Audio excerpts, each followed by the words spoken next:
Qu'est-ce qu'un contrat d'assurance vie? On le voit partout sur internet, dans les journaux. Mais je sais pas ce que c'est exactement. Est-ce que c'est une bonne idée d'en avoir un? Tu t'es sans doute déjà posé la question. Si c'est ton cas, tu es sur la bonne vidéo. Je vais t'aider à mieux comprendre ce contrat et à la fin de la vidéo, tu sauras tout. Mais avant ça, je vais t'inviter à aller dans la description et à télécharger mon e-book où je décris en détail la méthode unique des vagues d'Elliott. Si tu ne sais pas ce que c'est, je t'invite à le télécharger. Je ne sais pas combien de temps je le laisserai à disposition, mais au moins télécharge-le, comme ça au moins tu l'auras, tu seras sûr de l'avoir. Autre point aussi, n'oublie pas de liker la vidéo et surtout abonne-toi puisque comme dans cette vidéo, je vais publier très régulièrement et je vais t'apprendre quand même pas mal de choses. Donc surtout abonne-toi. Alors une assurance vie, c'est quoi? Il faut savoir qu'une assurance vie, c'est un contrat d'épargne qui permet de répondre à plusieurs projets. Soit un projet de transmettre ton capital. Bon, je pense pas, voilà, si tu as 20 ans, 30 ans, je pense pas que ce soit un sujet pour toi, mais ça peut quand même être intéressant de le savoir. C'est intéressant pour la transmission, car ça te permet de transmettre avec des avantages au niveau de la fiscalité. Tu peux également utiliser ce contrat d'épargne pour préparer d'autres projets dans le futur, préparer, je sais pas, financer les études de tes enfants. Tu peux également t'en servir pour valoriser ton capital. Ça répond en fait à différents objectifs. Quand tu ouvres un contrat d'assurance vie, tu as différents objectifs et tu ouvres ce contrat pour répondre à cet objectif ou à ces objectifs. Donc un contrat d'assurance vie, il faut savoir que c'est une enveloppe. C'est comme une enveloppe avec deux compartiments différents. Il y a un compartiment qui est sécurisé, qui est 100% sécurisé, qu'on appelle le fonds en euros. Et tu as un compartiment qu'on appelle les unités de compte, UC, et ce qui est la partie liée au marché financier. Donc sur cette partie-là, tu as un risque de perte en capital, mais ça te permet de dynamiser ton rendement.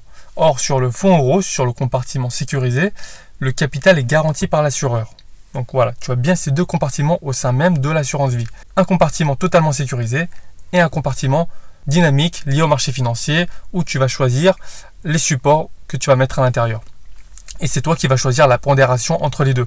Tu peux très bien choisir de mettre 90% sécurisé et 10% en dynamique, ou bien 50%, 50%.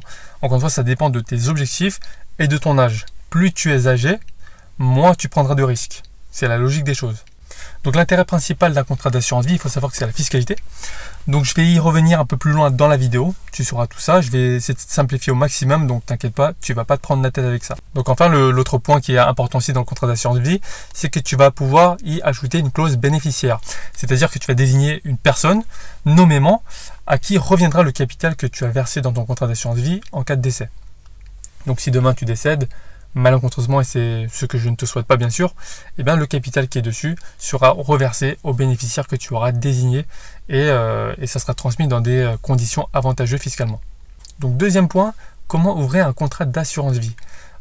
Déjà, peu importe que tu sois majeur ou mineur, tu peux ouvrir un contrat d'assurance vie. Tu n'es pas limité par rapport à l'âge. On peut avoir un ou plusieurs contrats. Tu n'es donc pas limité également en termes de nombre de contrats par personne. Tu peux très bien en avoir 10, peu importe. Tu peux également les ouvrir dans n'importe quel type d'établissement différent. Voilà, un dans une banque, un dans une autre banque, un troisième dans une autre banque, etc. Tu n'es pas limité. Et l'autre condition, c'est qu'il faut également être résident fiscal français. Concernant le dépôt initial minimum, cela dépend des banques. Donc certaines banques vont t'imposer 50 €, d'autres 300 €, d'autres 500 €. Ça dépend des banques. Encore une fois, renseigne-toi auprès des banques auxquelles tu souhaites ouvrir ce contrat d'assurance vie. Troisième point, au niveau des versements et des retraits. Il faut savoir que tu as la possibilité de faire deux types de versements différents. Le premier type de versement, c'est le versement libre. Donc tu vas choisir de verser de manière ponctuelle quand tu le souhaites. C'est à ton bon vouloir. Tu peux verser aujourd'hui, tu peux verser dans une semaine, tu peux verser dans un mois. C'est toi qui choisis le moment auquel tu verses. La deuxième possibilité, c'est de programmer un versement automatique. C'est-à-dire que chaque mois, tu vas être débité d'une certaine somme de ton compte courant et cette somme-là va aller sur ton contrat d'assurance vie. Ça va l'alimenter de manière automatique et ça te permet donc d'être tranquille, de ne plus avoir à y penser. Ça se fera automatiquement. Et ça sera pareil pour les retraits. Donc les retraits dans le cadre des contrats d'assurance vie, ça s'appelle rachat. Donc lorsque tu dis j'ai envie de retirer, tu dis je vais faire un rachat. Donc ça s'appelle un rachat. Donc tu peux faire des rachats partiels, donc tu veux retirer une partie du capital, ou alors tu peux faire un rachat total.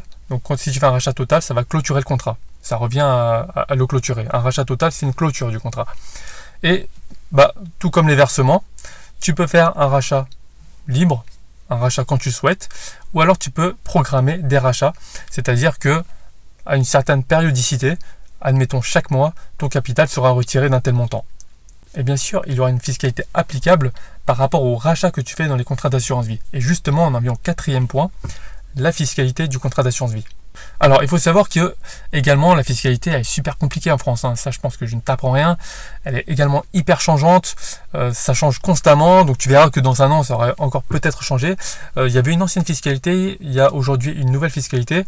Je vais te mettre un petit tableau sur l'écran pour que tu puisses regarder.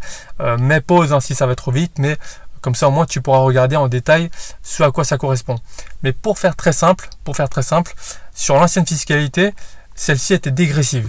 Entre 0 et 4 ans, tu étais à 35%. Alors, je parle bien de pourcentage d'imposition sur les plus-values. Si tu n'as pas fait de plus-value, il n'y aura pas d'imposition dessus. Donc, ce n'est pas sur le capital. Donc, entre 0 et 4 ans, c'était 35% d'imposition, plus 17,2% de prélèvements sociaux. Alors, il faut savoir que les prélèvements sociaux de 17,2, je ne vais pas le répéter à chaque fois, mais il faudra toujours les compter. Voilà, tu n'y échappes pas, ils y seront toujours. Voilà, donc je ne vais plus les répéter puisque ça va être trop long à chaque fois et rébarbatif, mais prends-les en compte dans tes calculs si tu souhaites être précis. Donc entre 0 et 4 ans, 35%, entre 4 ans et 8 ans, 15%, et après 8 ans, c'est 7,5% après un abattement de 4 600 € pour un célibataire et 9 200 € pour un couple. T'inquiète pas, ça a l'air compliqué comme ça, mais je te mets le petit tableau pour que tu puisses l'avoir sur l'écran. Donc ça, c'était l'ancienne fiscalité. Et la nouvelle fiscalité, ça simplifie beaucoup les choses, puisque de 0 à 8 ans, ce sera 30%, qui correspond au prélèvement forfaitaire unique. Donc 12,8%, plus les 17,2% de prélèvements sociaux. Donc garde à l'esprit que de 0 à 8 ans, si tu ouvres un contrat aujourd'hui, ce sera 30% d'imposition sur les plus-values que tu réalises sur tes gains. Donc garde à l'esprit que si aujourd'hui tu ouvres un contrat et que tu réalises des gains, tant que ça reste dans l'enveloppe, il n'y aura aucune fiscalité. Par contre, lorsque tu demandes un rachat, l'assureur va calculer la plus-value que tu as générée sur la somme que tu retires. Et par rapport à la somme que tu retires, il y aura une petite partie d'intérêt. Et c'est sur cette partie d'intérêt où tu seras fiscalisé à hauteur de 30% si tu fais un rachat entre 0 et 8 ans. Au-delà de 8 ans, de la même manière, il y a un abattement de 4 600 € d'intérêt sur lequel tu ne paieras pas d'imposition du tout. Il y aura certes toujours les prélèvements sociaux. Et donc, tu seras à 7,5% d'imposition au-delà de l'abattement. Donc voilà, si tu as un abattement de 4 600 € si tu es célibataire, au-delà, ça sera 7,5%. Également, si les versements sont inférieurs à 150 000 €, ça sera 7,5%. Et la partie supérieure à 150 000 €, si tu as versé plus de 150 000 €, ce sera 12,8%.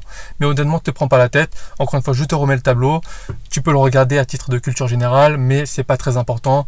Ne le prends pas en compte sinon, mais aie juste les grandes lignes à l'esprit. Comme ça, au moins, tu sais comment ça fonctionne au niveau de la fiscalité. Voilà, quand tu fais un rachat, tu as telle fiscalité avant 8 ans et telle fiscalité après 8 ans. C'est tout, ne te prends pas la tête avec ça. Et enfin, 5e point, le dernier avantage majeur du contrat d'assurance vie, c'est vraiment le régime successoral. Donc, il y a deux périodes distinctes à prendre en compte pour les versements en contrat d'assurance vie. Il y a les versements avant 70 ans et les versements effectués après l'âge de 70 ans. Pour tous les versements que tu as effectués avant l'âge de 70 ans, si tu décèdes, ton capital sera transmis hors droit de succession à hauteur de 152 500 € à tes bénéficiaires. Donc à hauteur de 152 500 €, tu ne paieras pas de droit de succession. Au-delà, ce sera 20%. Et pour tous les versements effectués après 70 ans, ton capital sera transmis hors droit de succession à hauteur de 30 500 € seulement. Alors, je précise juste, les 152 500 € avant les 70 ans, c'est par bénéficiaire. Donc si tu as 3 enfants, par exemple, 152 500 € d'abattement par enfant, donc x3. Mais après les 70 ans, les 30 500 €, ceux-là ne sont pris en compte que tout bénéficiaire confondu. Donc même si tu as 4 enfants, tu ne seras exonéré des droits de succession qu'à hauteur de 30 500 €. Si ça fait beaucoup de chiffres pour toi, retiens vraiment l'essentiel. Regarde sur l'écran, je vais également essayer de te mettre un petit tableau pour que ce soit assez clair pour toi. Tu peux mettre pause et le regarder en détail. Mais au moins, c'est juste pour que tu saches en gros les avantages que ça a. Donc voilà, tout simplement pour résumer, c'est un contrat qui t'offre énormément d'avantages, même si ça te semble assez compliqué ou ça te semble un peu voilà, ou alors ça ne te parle pas beaucoup, mais au moins garde à l'esprit que voilà, c'est un contrat d'épargne qui permet de répondre à plusieurs projets, qui dispose de 2 compartiments, un risqué, un sécurisé. Tu peux choisir la pondération que tu mets entre les deux. Voilà, la pondération en risqué, la pondération en sécurisé. Et le fait de détenir le contrat sur une certaine durée, en l'occurrence 8 ans, ça va te procurer beaucoup d'avantages fiscaux, notamment lorsque tu retires tes plus-values. Donc voilà, garde juste ça à l'esprit, ce sera largement suffisant. Tu en sauras déjà plus que la majorité des personnes qui elles-mêmes ont un contrat d'assurance vie. Donc voilà, si tu as aimé cette vidéo, je t'invite à mettre un gros pouce en bas de la vidéo et surtout abonne-toi puisque je vais te publier d'autres vidéos hyper intéressantes. Tu vas voir, tu vas apprendre pas mal de choses et ça va venir très très vite. Donc surtout abonne-toi et dis-moi en commentaire ce que tu penses du contrat d'assurance vie et si tu en as déjà un ou pas. Donc voilà, moi je te dis à la prochaine vidéo. Ciao.